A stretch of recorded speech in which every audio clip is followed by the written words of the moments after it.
Deməli, dünya tarixi 4 mərhələyə bölünür. Bax, bunu yadda saxlayın. Biz tarixi başdan axıra qədər öyrənirik də. 4 mərhələdə öyrənirik. Birincisi, ibtidai icma quruluşu dövrüdür. Bəşər tarixin ilk mərhələsidir. İbtidai icma quruluşu. Bəşər yəni dünya tarixi. İkincisi, quldarlıq dövrü. İkinci mərhələdir. Üçüncüsü, feodalizm mərhələsi. Dördüncüsü, kapitalizm. Biz hal-hazırda bugün kapitalizmdə yaşayırıq. Hal-hazırda. Amma kapitalizmə gələnə qədər, biz bugünə gələnə qədər 3 dənə mərhələ keçmişik. İbtidai icma quruluşu mərhələsi, quldarlıq və feodalizm. Yəni söhbət isə bizdən getmir əslində. Bütün dünya bu dövrlər keçir. Azərbaycan xalqı da, nə bilim, Afrikalılar da, Avropalılar da, Amerikalılar, hamısı. İbtidai icma quruluşu tarixin ilk mərhələsidir. Biz tarixi ibtidai icma quruluşundan bəri öyrənməyə başlayırıq. İmtahanda da həmişə bu mövzudan bir sual düşür. Yəni, başlayırıq ibtidai icma quruluşundan etibarən tarixi öyrənməyə. İbtidai icma quruluşu Azərbaycan tarixindədir, ilk mövzudur. İbtidai icma quruluşu. Gəlin birinci öyrənək. Sözün anlayışı öyrənək ki, nə deməkdir ibtidai icma quruluşu? İbtidai sözü ilk deməkdir. Məsələn, ibtidai sinifdə oxumusunuz da, nə deməkdir? Birdən 4-ə qədər, ilk siniflər. Oxuduğunuz ilk siniflər. İcma nədir? İcma birlikdə yaşayış və yaxud birlikdə fəaliyyət. Məsələn, bax, biz burada bir icmayıq. Məsələn, 6 nəfər var burada, düzdür? Kiçik bir icmayıq. Məsələn, 300 nəfər də ola bilər. Bu da böyük bir icma sayılır. İcma, yəni insanların, bir neçə insanın bir yerə yığılışmasıdır. Yəni, ilk insanların birlikdə yaşayışı ibtidai icma quruluşlarıdır. İbtidai icma quruluşu o deməkdir ki, biz öyrənirik ki, babalarımız o dövrdə nə ediblər, nə işlə məşğul oldular, necə yaşayıblar ki, bugünə gəlib çatıblar. Başa düşdünüz? Yəni, tarixin ən qədim mərhələsidir. İbtidai icma quruluşu özü 3 yerə bölünəcək. Birinci mərhələsi olacaq daş dövrü mərhələsi. İkinci mərhələsi olacaq tunc dövrü mərhələsi. Üçüncü dövrü olacaq dəmir dövrü mərhələsi. Bu dövrdə insanların əsas əmək alətləri daşdan hazırlanırdı. Yəni insanlar daha çox daşdan istifadə edirlər. Əsas əmək aləti kimi, nəsə istehsal edəndə, əmək əşyalarını, ev alətlərini hazırlayanda daşdan istifadə edirlər. Ona görə bu dövrü daş dövrü adlanır. Sonra tunc dövrü olur, artıq daş ikinci plana keçir. İnsanlar daha çox tuncdan istifadə etməyə başlayırlar bu dövrdə. İnsanların əsas əmək alətləri daha çox tuncdan istifadə olunurdu. Üçüncü mərhələsi dəmir dövrü. Bu dövrdə artıq dəmir ilk dəfə kəşf olunmuşdu. İnsanlar ondan istifadə etməyə başlamışdılar. Deməli, ibtidai icma quruluşu 3 mərhələdən ibarət olub: daş dövrü, tunc dövrü və dəmir dövrü. Bunların içərisində də daş dövrü özü 4 yerə bölünəcək. Daş dövrü özü də 4 yerə bölünür. Məsələn, paleolit dövrü,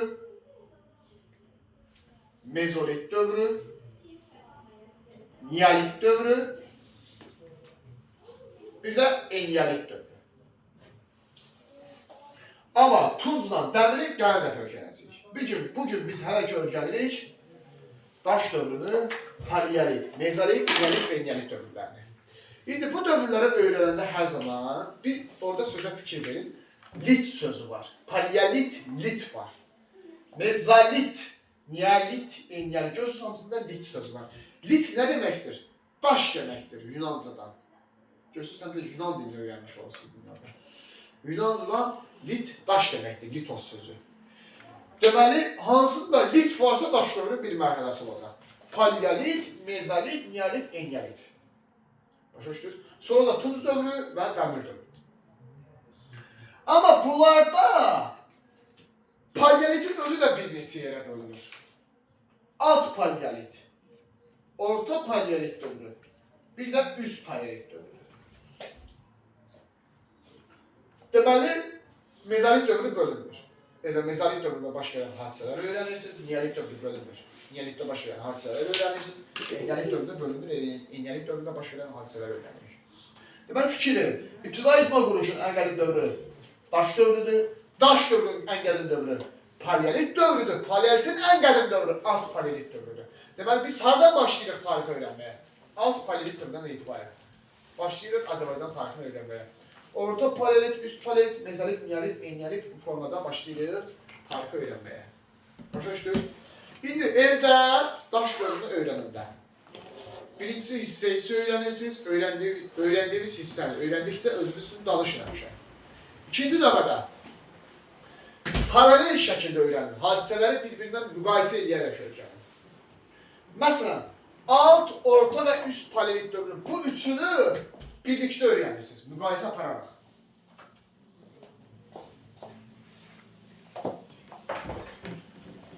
Deməli, alt paleolit dövrü, orta paleolit dövrü, üst paleolit dövrü. Paleolit dövrün ən qədim mərhələləridir. Alt paleolit, orta paleolit, üst paleolit. İnsanlıq tarixini biz buradan başlayaq öyrənməyə. Deməli, bu dövrləri öyrənəndə, hələ ilk insanlar formalaşırdı da, alt paleolit, orta və üst paleolit dövrlərində. İlk insanlar formalaşırdı da, insanlar biz baxmalıyıq ki, necə yaşayıblar? Hansı formada yaşayıblar? Yazılıb ki, alt paleolit dövründə ulu icma mövcud olub. Alt paleolit dövründə ulu icma mövcud olub. Orta paleolit dövründə də ulu icma mövcud olub. Deməli, həm alt paleolit, həm orta paleolitdə ulu icma olub. Amma üst paleolitdə ulu icma dağılıb. Görürsünüz, üstünə xət çəkdim. Ulu icmaya son qoyulub. Üst paleolit girən kimi. Yerində yaranır qəbilə icması. Yəni, ana xanqallığı. İkinci adımlar. Ulu icma nə oldu? Hə, indi onu deyəcəm. Tələsmə gəlir. Deməli, alt paleolitdə və orta paleolitdə hər ikisində ulu icma olur. Amma üst paleolit dövrü girən kimi ulu icmaya son qoyulub, qəbilə icması yaranıb. İkinci adından ana xanqallığı deyirik biz buna. Yəni, qəbilə icması ana xanqallığı deməkdir. Üst paleolitdən yaranacaq. İndi ortaya sual çıxır, bunlar nədir? Nə yaşayışıdır? Cümlə var, yazılıb ulu icma nədir? Ulu icma sürü halında, insanların sürü halında kör təbii yaşayış. Bu cümləni yadda saxlayırsınız. Sürü halında kör təbii yaşayış deyilsə ulu icmadır. Deməli, həm alt paleolitdə, həm orta paleolit dövründə insanlar sürü halında yaşayıb, kör təbii şəkildə. Yəni, necə? Bu, eşitmişsiniz, rayon yerlərində daha çox kimsə çobanlıq eləyir. Deyirək, sürünü gətir bura. Qoyunları gətir bura. Qoyun da ki, görmüşsünüz, keçi gedir qabaqda, qoyunlar gelir onun arxasınca. Keçinin arxasınca gedir. Biz bilmirik niyə gedir. Biri hara getdi, o biri onu gedir. Bax, ulu icma budur. Ulu icma dövründə insanlar kör təbii şəkildə necə gəldi yaşayırlar. Biri hara getdi, o biri onun arxasınca gedir. Sürü halında, heyvan kimi yaşayırlar insanlar. Biraz çobulsa sözlərlə, həqiqətində eləyir. İnsanlar heyvan kimi yaşayırlar, sürü halda yaşayırlar. Biri hara getdi, o biri də onun arxasınca gedirdi. Başa düşdük, buna deyilir insanların sürü halda kör təbii yaşayışı. Bu, biraz qeyri-mədəni yaşayış formasında fikir verir. Amma üst paleolit girən kimi biraz daha yaxşısını yaradırlar, qəbilə icması. Qəbilə icması nədir? Burada insanlar ana xətti ilə birləşmişdilər. Elə ana qohumlar yığılıb bir yerə yaşayırlar. Ata qohumlar yox, ana qohumlar. Bu olur ana xanqallığı. Ana xətti ilə, nəsil ana xətti ilə gedir. İndi, bəs ortaya sual çıxır. Niyə? Alt və orta paleolitdə ulu icma olub, amma üst paleolitdə ulu icma sona çatıbdır. Yerində qəbilə icması yaranıb, ana xanqallığı. Bunu başa düşmək üçün birinci növbədə insan tiplərini bilmək lazımdır. Deməli, alt paleolitdə yaşayıb bacarıqlı insanlar. Alt paleolitdə yaşayan insan tipi bacarıqlı insandır. Orta paleolitdə yaşayıb Neandertal insan. İnsanın formasıdır. Şəkilləri də var. Göstərəcəm. Üst paleolitdə isə ağıllı insan yaşayıb. Bu bizik üst paleolitdən yaranmışıq. Homo sapiens, yəni Yunancadan homo insan deməkdir. Sapiens ağıllı deməkdir. Yəni ağıllı insan deməkdir. Bu bizi üst paleolitdən yaranmışıq, bu günə qədər davam edir. İndi fikir verin. Bacarıqlı insan alt paleolitdə, Neandertal insan orta paleolit dövründə olub, ağıllı insan isə üst paleolit dövründə yaranıb. Bunun burada nə aidiyyəti var? Həm bacarıqlı insan, həm Neandertal insan şuursuz insandır. Bu ümumiyyətlə biraz daha çox meymuna bənzəyir. Bacarıqlı insan.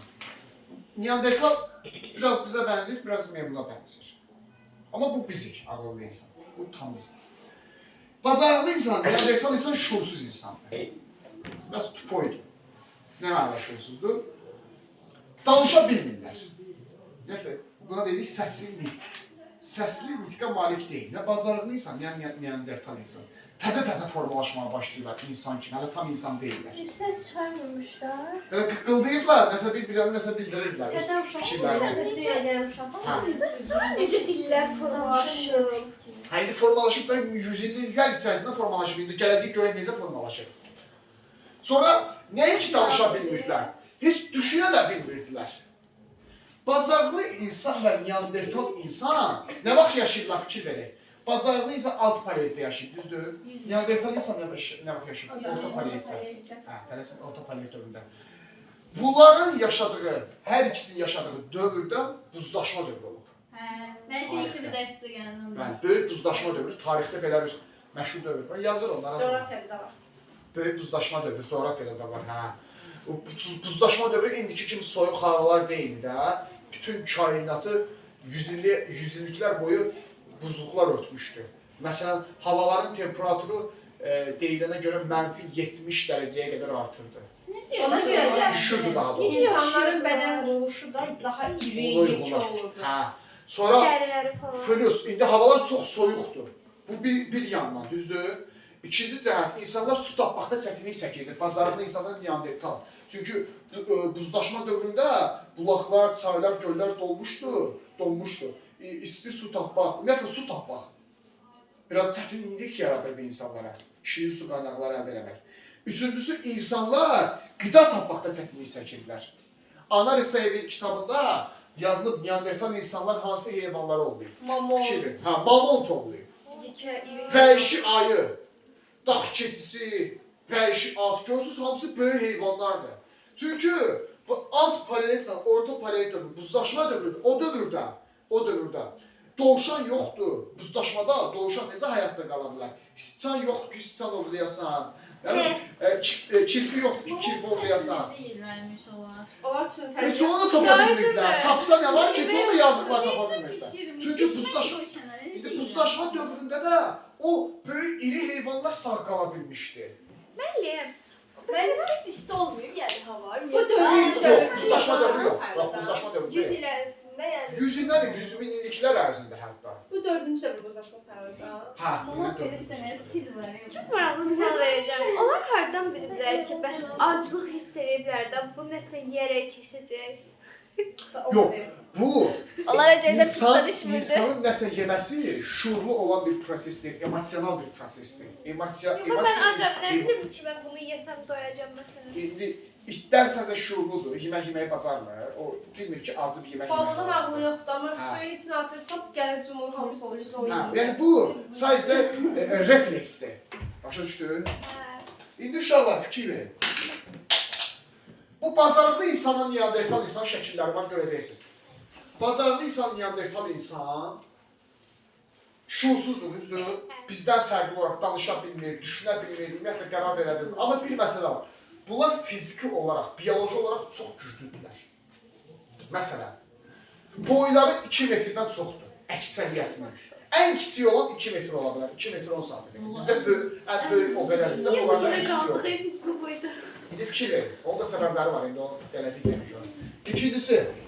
İkincisi, bunlar fiziki olaraq çox güclüdürlər və dözümlüdürlər, soyuğa dözümlüdürlər. Məsələn, bunların başları bizim başımızdan böyükdür.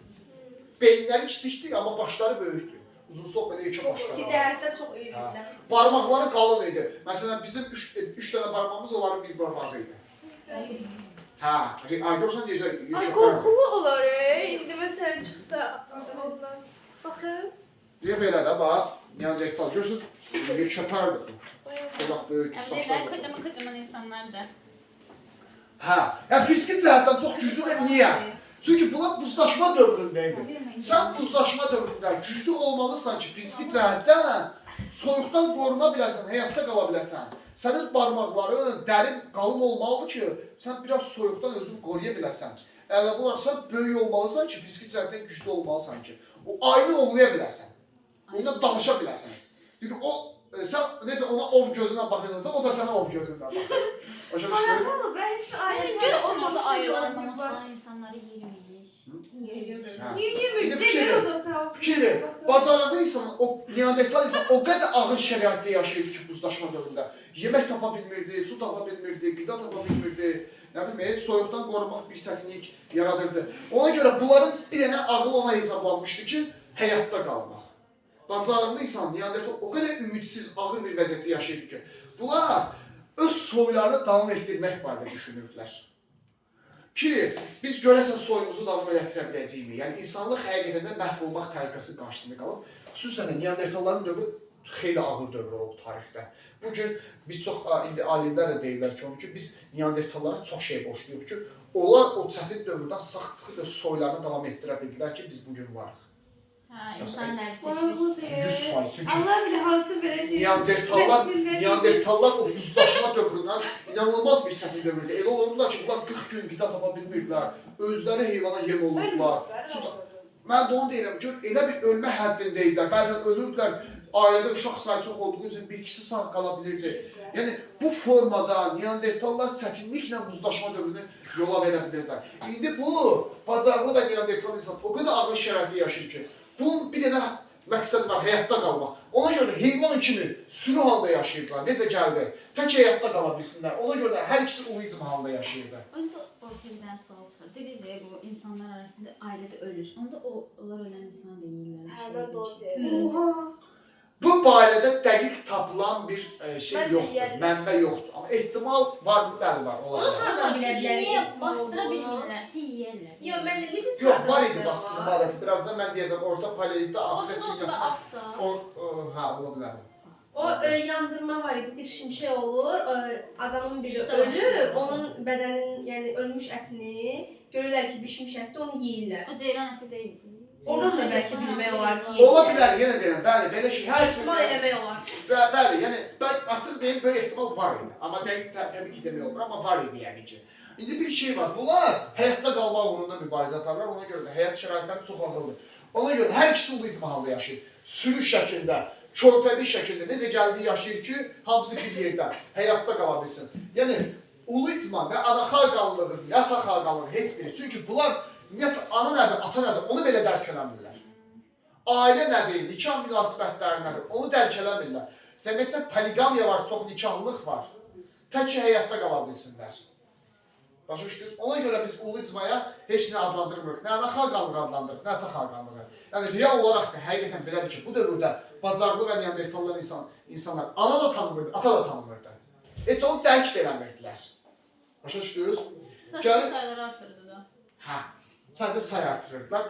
Bu, onların həyatda qalmaq üçün bir refleks idi. Heyvanlar da onsuz da elədi də, yəni ki, onlar da belə baxın, dərk eləmirlər, sadəcə refleks Deyir də olardı. atanı deyir, qanmırdı. Deməli, üst paleolit dövrü. Ulu icma dağılır, qəbli icması yaranır. Yəni, ana xalqanlığı ilk dəfə meydana çıxır. Bu da yaranması əsas səbəbi ağıllı insandır. Bu niyə baş verir? Üst paleolit dövrü girən kimi insanlıq rahat bir nəfəs alır. Hər şey qaydasına düşəcək, müəyyən qədər. Kitabda belə bir cümlə var, yazılıb ki, üst paleolit dövrü daxil olan kimi iqlim mülayimləşir. Bitki və heyvanat aləmi. Bitki və heyvanat aləmi zənginləşir. O nə deməkdir iqlim mülayimləşir? Yəni havalar isinməyə başlayır. Havalar isinir, o buzlaşma bitir də yəni. Havalar isindiği üçün girir də üst. Hə, indi onu deyəcəm. Hə, havalar isinir, üst paleolit dövrü daxil olur. Deməli, buzlaşma dövrü başa çatır. Deməli, buzlaşma dövrü başa çatır, insanlıq rahat bir nəfəs alır. Neandertallar rahat bir nəfəs alır ki, şükür. Biz bu buzlaşmanı geridə qoyduqsa, bundan sonra bizə ölüm yoxdur. Havalar isinməyə başlayır. Amma indi ortaya bir maraqlı cəhət çıxır. Üst paleolit dövrü girən kimi, buzlaqlar açılır. Artıq göllər, çaylar açılır. Deməli, artıq insanlar balıq olmaya bilərlər. Düzdür? Sonra üst paleolit dövrü girən kimi artıq yeni tipli heyvanlar ortaya çıxır. Dovşan, ceyran, cüyür, başa düşdün? Təbiət açılır, artıq o yerin altında gizlənən o heyvanlar yerin üstünə doğru çıxmağa başlayırlar. Daha sürətli hərəkət Və yeni heyvan cinsləri formalaşır. Başa düşdünüz? Bu insanların görürsünüz həyat şəraitini yaxşılaşdırır da, artıq sənin ayı ovlamaqda ehtiyac yoxdur. Ceyran da ovlaya bilərsən. Ceyran ovlamaq ayı ovlamaqdan daha yaxşıdır, belə baxanda. Düzdür? Sıçan ovlaya bilərsən, ən azından da yəni rahat da ovlamaq. Həmin kirpi ovlaya bilərsən, dovşan ovlaya bilərsən. Düzdür? Yox, indi bir şey var da, indi o da bir qıdan versin, həyatda qalmağa çalışır. İnsan yiyir. İndi bir məsələ var, fikir verin. Amma indi də bir çətin cəhət formalaşır. Niyə? Dovşan balacadır. Dovşan ovlamaq üçün güclü olmaq lazım deyil. Bacarıqlı və neandertal olmaq lazım deyil, düzdür? Amma tez qaçır falan. Amma tez qaçır gizlənir. Kanal olmasa ki o Amma necə? ağıllı olmaq lazımdır onu ovlamaq üçün. Tələ qura bilərsən ona. İdeya var. Ceyran ovlamaq üçün sənin neandertal olmağına ehtiyac yoxdur. Fiziki cəhətdən belə idmançı olmağına ehtiyac yoxdur. Güclü olmağına ehtiyac yoxdur. Amma ağıllı olmağa ehtiyac var, o da sürətli qaçır. Başa düşdün? Bu neandertallar, sonra balıq ovlamaq özü olsun. Balıq ovlamaq fiziki güc tələb eləmir, balaca sudadır. Amma onu sudan götürmək var, tələb vurmaq var ona. Bu işi ağıl tələb edir. Üst paleolit dövrü daxil olan kimi neandertalların nəsli kəsilir. O dəhşətli buzlaşma dövründən sağ çıxan neandertallar o havalar isinən kimi artıq öz soylarını davam etdirə bilir. Hə, bir yana dayandır da. Təzdən qoşarsan. Hə, alındı. Hə, bura qədər başa düşdünüz uşaqlar. İndi bu ağıllı insan nə edir? Hə, ağıllı insan formalaşır neandertal insandan sonra. Bu ağıllı insan bir yaxşı cəhəti var, bacarıqlı və neandertal insanla müqayisədə. Ağıllı insan düşünə bilir, qərar verə bilir, danışa bilir, şuurludur. Başa düşdünüz, bu bacarıqlı və neandertalla müqayisədə bu yaşayışı daha yaxşı. Öz dilləri var bir şey yəqin ki. Yoxdur da indi belə tarixdə. Yox, konkret hansı dil artıq yox olub bilmirik. Bu ağıllı insan düşün ki, bu nə yaşayışdır biz yaşayırıq? Heyvan kimi, sürü halında. Başa düşdün? Biraz daha mədəni, daha ağıllı insan. Bu neyini? Ulu icmanı dağıdır, yerində qəbilə icmasını yaradır. Qəbilə icması daha mədəni bir yaşayış formasıdır. Daha kültürlü bir yaşayış formasıdır. Burada insanlar ana xətti ilə birləşirlər. Deyirlər ana xaqanlıq. Elə ana qohumlar bir yerə yığılışıblar, ata qohumları yenə sayan yoxdur. Açıq real danışır tarixdə reallıqları demək lazımdır. Bizim kitabda belə yazılıb ki, ana xaqanlığı dövrü o deməkdir ki, güya bu dövrdə tonqalı ana qoruyurmuş, orada ana qoruyurmuş. İşte belə deyir. Hə, qacağı ana şeydir. Reallıq nədir? İnsanlar ana tərəfi tanıyırlar, ata tərəfi tanımırdılar. Çünki cəmiyyətdə çox nikahlılıq var idi ona görə. Sən ana tərəfi istər-istəməz tanıyacaqsan, çünki o sənin dünyaya gətirib, onu biləcəksən. Problem ata tərəfi tanımaqdaydı. Ona görə insanlar ana xətti ilə birləşirlər, ana xətti ilə davam edirlər, ana qohumlarını tanıyırdılar deyə bu dövr qəbilə icması dövrü adlanır. Ana xaqanlığı üst paleolit dövründə yaranır, erkən Tunc dövrünə qədər davam edir. Məsələn, qardaşın qardaş bacının bacısı olduğunu bilirdilər. Hə, bilirdilər də, istərsiniz qardaş bacı olduğunu, çünki eyni qadın dünyaya gətirib. Amma ata tərəfi biraz tanımırdılar. Bəs oğlandır da, indi ata tərəfə keçir, oğlan olanda. Yox. Bu Yox, sən dedin ana tayfadır. tərəfi, nəsil ana xəttindən davam edir. Atanı tanımır kimdir. Başa düşdün? Deməli, Ulu icma erkən Tunc dövründə, üst paleolit dövründən yaranacaq, erkən Tunc dövrünə qədər davam edəcək. Bu dövr nəsil ana xəttindən davam etdiyi üçün biz bu dövrü ana xaqanlığı dövrü adlandırırıq. Başa düşdünüz? Deməli, bacarıqlı insan altı paleolitdə yaşayıb, neandertal insan orta paleolit dövründə yaşayıb və hər ikisi ulu icma halında yaşayıblar. Deməli, həm bacarıqlı insan, həm neandertal insan ulu icma halında yaşamışdır, altı və orta paleolit dövrlərində. Amma üst paleolit dövründə ağıllı insan formalaşıb, ağıllı insan qəbilə icmasını yaradıb. Yəni, ana xaqanlığı yaradıb. Ulu icmaya son qoyaraq. Başa düşdünüz bura qədər. Bundan sonra ağıllı insanın dövrüdür. Gəlirik ağıllı insana. Üst paleolit dövründən sonra gəlir mezolit dövrü. tarixin yeni bir mərhələsidir. Görürsünüz, 3 dənə dövrü öyrəndik. Alt paleolit, orta paleolit və üst paleolit dövrləri. Nədir ki, mezolit dövrü adlanır, orta daş dövrü. Paleolit dövrü qədim daş dövrüdürsə, mezolit dövrü orta daş dövrüdür. Yəni daş dövrünün orta mərhələsi. Çox vacib bir dövrüdür mezolit dövrü. Çox ciddi hadisələr var mezolit dövründə. Birinci hadisə nədir? Ox və kamanın ixtirası. Mezolit dövrünün ümumiyyətlə bəşər tarixinin ən böyük ixtiralarından biridir. Ox və kamanın ixtirası, bildiyimiz ox və kaman. Necə ixtira olunur? Ağıllı insan nə vaxt meydana gəldi? Üst paleolit dövründə. Ağıllı insan düşünə bilirdi, qərar verə bilir, istər-istəməz. Düşünür ki, mən o ceyran necə olmaya bilərəm? Sürətli qaçır axı, tutmaq olmur o yan bu yana. Deyim, mən bir alət ixtir edeyim. Vurum o alətlə, onu uzaqdan vurum, yaralayım, onu yoluna onu əldə edeyim. Görsən, ox və kamanı, o tupoy bacarıqlı insan, Neandertal insan ixtira edə bilməzdir. Çünki onlar şuursuzdular. Bunu ixtira eləmək üçün ağıllı olmaq lazım, şuurlu olmaq lazım. Ona görə də üst paleolit dövründə ağıllı insan formalaşır, dərhal mezolit dövründə ox və kamanı ixtira etməyə başlayır. Deməli, görürsünüz, bu boş şeylə baş vermir, bunun bir məntiqi var. Ox və kaman mezolit dövründə ixtira olunur. İkinci növbədə yazılıb ki, heyvanın əhliləşməsinə başlanıb. Mezolit dövründə, ilk dəfə mezolit dövründən heyvanların əhliləşdirilməsinə başlanıb. Deməli, mezolit dövründə ox və kaman ixtira olunur.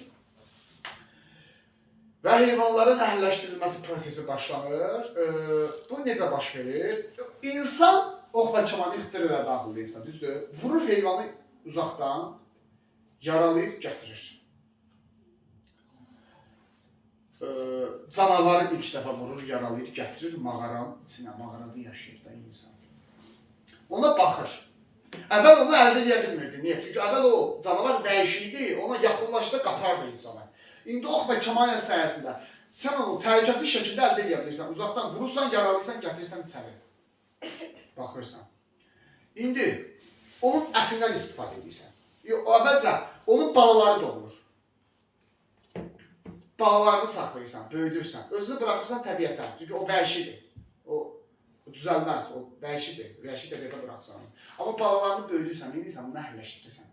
Deməli, ox və kamanın ixtira edilməsi sayəsində həm də heyvanların əhliləşdirilməsinə başlanıb ilk dəfə. Mezolit dövründə.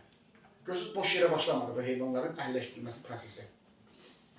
Üçüncü növbədə mezolit dövründə maldarlıq və əkinçilik meydana gəlir.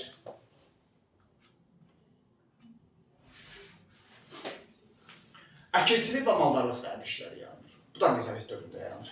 Yenə bunun yaranmasının əsas səbəbi, əkinçilik və maldarlığın yaranmasının əsas səbəbi heyvanların əhliləşdirilməsidir. Heyvanlar əhliləşdirildiyi üçün əkinçilik və maldarlıq ortaya çıxır. Görürsünüz, bir-birindən yana bağlı olan hadisələr. Niyə? Heyvanlar əhliləşdirilir, düzdür? Mezolit dövründə. Heyvanı niyə əhliləşdirərsən? Onun ətindən istifadə etmək üçün. Südündən istifadə etmək üçün. Nə bilməyək, dərisindən istifadə etmək üçün. Düzdür? Bu işə maldarlıqdır da. Deməli, maldarlıq formalaşır mezolit dövründə. Kitabda ona belə yazılır, ibtidai maldarlıq və ibtidai əkinçiliyin əsasının qoyulması. Deməli, mezolit dövründə ibtidai əkinçilik və maldarlıq vərdişləri yaranır. Niyə? Çünki heyvanlar əhliləşdirməyə başlanır. Heyvanı əhliləşdirirsən, deməli, ox və kaman sayəsində heyvanı vurdu mezolit dövründə. Yaraladın, gətirdin, baxdın, onu əhliləşdirdin, südündən, ətindən istifadə edin. Deməli, maldarlıq ortaya çıxdı. Sonra bu qadınlar otururlar, söhbətləşirlər, qonşudan falan danışırlar. Birdən bu toxumlar bunların əllərindən yerə düşür, yağış yağır, girirlər mağaranın içinə. Görürlər ki, toxumlar buradan düzəlib, bitki meydana gəlir, ağac ortaya çıxır. Ağıllı insan da düşünür ki, bu necə olur? Buradan öz-özünə ağac ortaya çıxır. Düşünür ki, bəlkə toxumu yerə səpəndə bu düzəlirmiş. Başa düşürük. Sabah səhərsi gün bunu özləri yoxlayırlar. Torpağı qazırlar, toxumu səpirlər, üstünə biraz su tökürlər, görürlər ki, səndə belə bir şey varmış, əkinçilik varmış.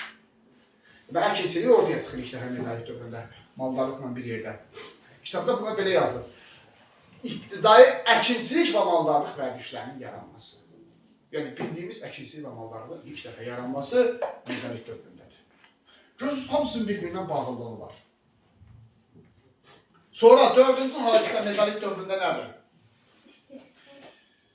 Belə bir cümlə var. Mənimsəmə təsərrüfatından istehsala keçid baş verir. İstehsal təsərrüfatına keçid baş verir. Mənimsəmə təsərrüfatından istehsala keçid. Mənimsəmə nədir? Mənimsəmə təsərrüfatı deyirsə, bax adına fikir ver, mənimsəyirsən. Hazır təbiətdə olan məhsullarda sən onu mənimsəyirsən. Məsələn, balıqçılıq mənimsəmədir. Və yaxud ovçuluq mənimsəmədir. Məsələn, əvvəllər insanlar mənimsəmə təsərrüfatında məşğul olur. Alt paleitdən bəri həmişə mənimsəmə olur. Məsələn, göldə hazır balıq var. Sən gedirsən ona balığı tutursan, gəzdirirsən, pişirirsən, yeyirsən. Düzdür?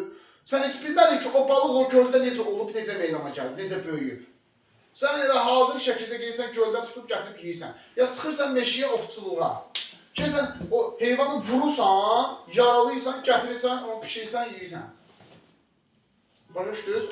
O, sən heç maraqlı deyil ki, o heyvan görəsən, meşədə neysə öz-özünə formalaşır. Başa düşdün? Sən böyütməmsən, hazır meşəyə getdin, ovladın, gətirdin, yedin. Bu mənimsəmə təsərrüfatıdır. Mezalitə qədər yalnız mənimsəmə olub. Amma mezalitdə nə meydana gəlir? Maldarlıq və ikincilik. Artıq sən özün toxumu yerə səpirsən. Ona su verirsən. Gübrə verirsən o torpağa. Orada bitki meydana gəlir, ağac meydana gəlir. Onu sən yaratdın ücə. Başa düşdün, ücəsi o sən haqqındır. Sən ücə istehsal edirsən. Ya maldarlıq. Tutaq ki, danadır. Belə balalayıbdır. Balasını saxlayırsan, yeməyini verirsən, suyunu verirsən, böyüdürsən, gördün? O sənin məhsulundur. Çünki sən baxmasaydın, o bəlkə də öyləsiydi, öz-özünə, heç doğulmayasıydı da bəlkə də. Başa düşdün? Sən onu böyütdün. İndi də ətindən, sütündən istifadə edirsən sən onu. Deməli, istehsal təsərrüfatı ortaya çıxır. Sən istehsal elədin. Deməli, maldarlıq və ikincilik nə vaxt meydana gəlir mezalitdə? Deməli, istehsal təsərrüfatı nə vaxt meydana gəlir mezalit dövründə? İstehsal təsərrüfatı dediyi maldarlıq və ikincilikdir. Mənimsəmənin ikinci adı da istehlakdır da. Hə, mənimsəmənin digər adı istehlakdır. Qaçışdırmayın. Deməli, mənimsəmədən istehsala keçid mezalit dövründədir. Yəni, alt paleitdən bəri insanlar mənimsəmə ilə məşğul olurlar həmişə.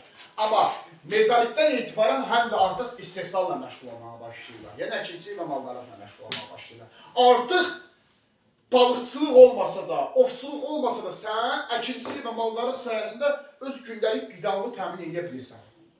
Başa düşdünüz?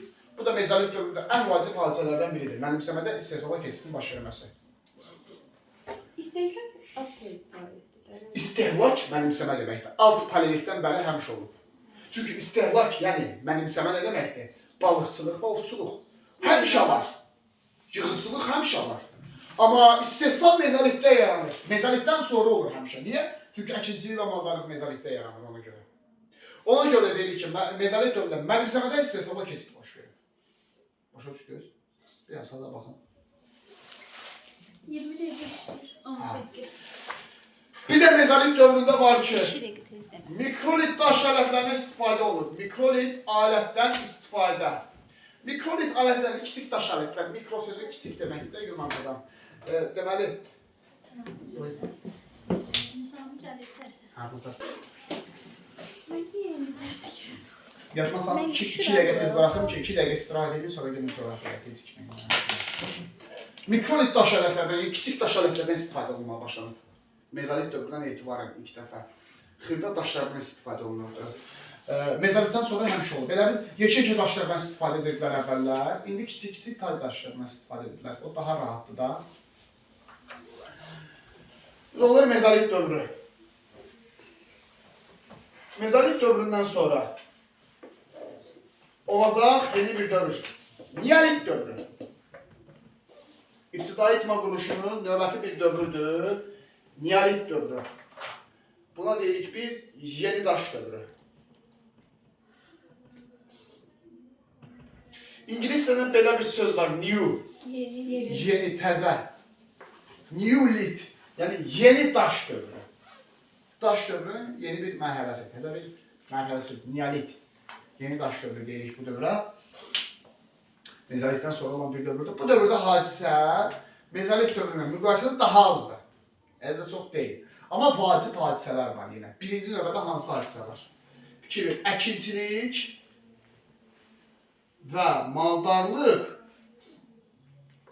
əsas məşğuliyyət olur. Əkinçilik və maldarlıq əsas məşğuliyyət sahəsinə çevrilir. Nə vaxt yaranmışdı əkinçilik və maldarlıq? Bayaq dedik. Mezolitdə. Amma indi daha çox insanlar əkinçilik, maldarlıqla məşğul olmağa başlayırlar. Artıq əkinçilik, maldarlıq insanların həyatında daha mühüm rol oynamağa başlayır. Əsas rol oynamağa başlayır. Başa düşdünüz? Biz də buna görə deyirik ki, neolit dövrü əkinçilik və maldarlığın insanların həyatında daha əsas rol oynamağa başladığı bir dövrdür. Başa düşdünüz? Artıq insanlar daha çox əkinçilik, maldarlıqla məşğul olurlar. İkinci növbədə neolit dövrünün ən vacib hadisəsi oturaq həyata keçid. Bu nə deməkdir? Neolit dövrünə qədər insanlar köçəri həyat sürürdülər. Neolitdə qədər. Məsələn, insan bugün bu mağaradadır. Sabah çıxır gedir o biri mağarada yaşayır. Sonraki gün gedir o biri mağarada yaşayır. Niyə? Niyə insanlar mağaralarını tez-tez dəyişirdilər?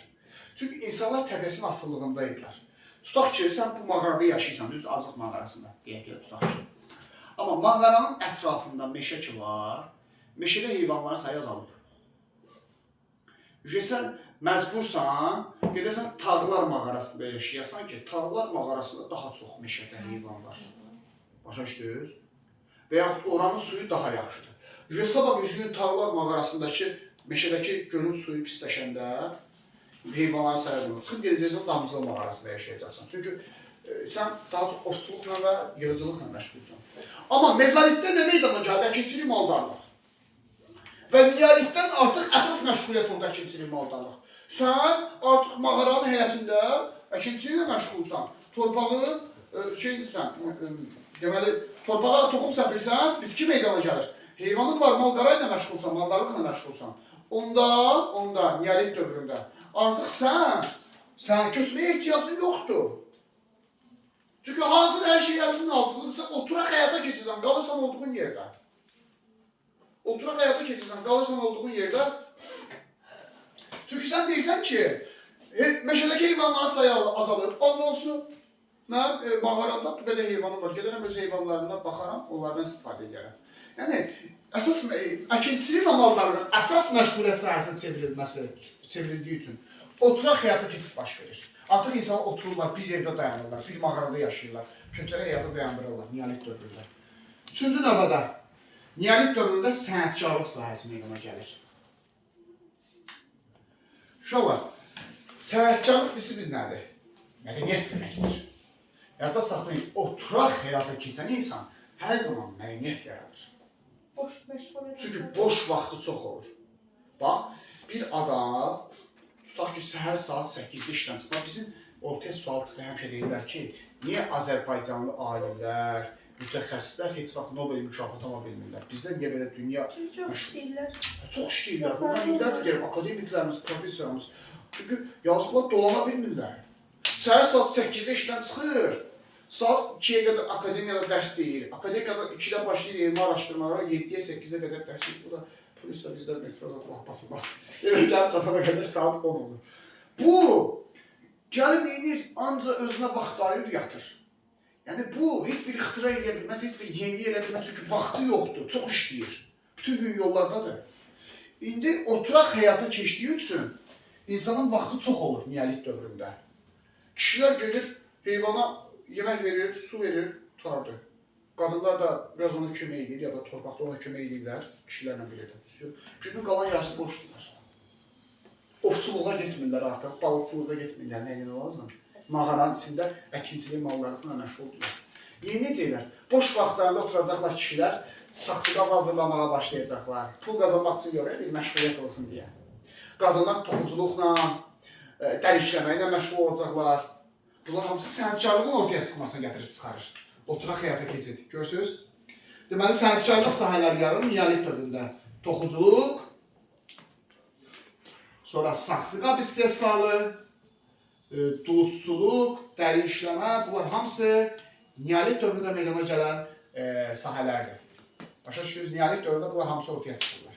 Məşğuliyyət sahələridir. Çünki oturaq həyata keçid baş verir ona görə. Bu da olur neolit dövrü və neolit dövründə baş verən hadisələr. Bir də neolit dövründə var ki, ilk dəfə toxadan istifadə olunub. İlk dəfə toxadan istifadə. Toxa bilirsiniz də nədir uşaqlar? Bu Torpağı yumuşatmaq üçün. torpağı sən daim əkə bilmərsən. Arada torpağı yumuşatmalısan.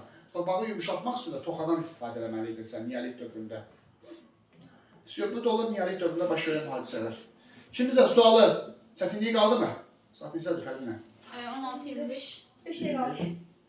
Yəni neolit dövründə izah edib 3 dəqiqəyə. O rahat verir. Bəzi xırda detallar qaldı, onları özünüz oxuyacaqsınız. Yaxşı, bu axirət dünyasına inan məsələsi falan, onları gələndə sizə izah edərəm. Özünüz oxuyarsınız. Neolit dövrü. Biz başlayalım. Mis daş dövrü deyirlər bu dövrə. Daş dövrünün sonuncu mərhələsidir. Neolit dövrü mis daş dövrüdür. Belə bir cümlə var, ilk dəfə metaldan istifadə. İlk dəfə metaldan istifadə olunur. Hansı metaldır o? Mis. Bəs onda niyə neolit dövrü daş dövrünün bir mərhələsidir? Çünki mis nəzik və tez qırılan idi deyə insanlar hələ də daşdan daha çox istifadə edirlər. Ona görə də bu dövr daş dövrünün hələ də bir mərhələsi idi. Başa düşdünüz, neolit dövrü. Neolit dövründə birincisi yazılıb ki, çift kərpicdən dairəvi evlər tikməyə başlayır insanlar. Neolitə qədər insanlar yalnız mağarada yaşayırlar. Kitabda şəkil var, görəcəksiniz, belə qəşəng sarı rəngdə qulturlu evlər tikməyə başlayır insanlar. Yumru. Neolit dövründə ilk dəfə belə yumru, çift kərpicdən dairəvi evlər tikməyə başlayırlar. Bu istər-istəməz daha yaxşıdır da, çünki mağarada soyuq olur, qaranlıq olur. İndi dairəvi evlər tikirsən, evlərin içi daha isti olur, daha rahat yaşayır evin içində. Yaxşı, qalanını oxuyarsınız. Anlasınlar. 2-3 dəqiqə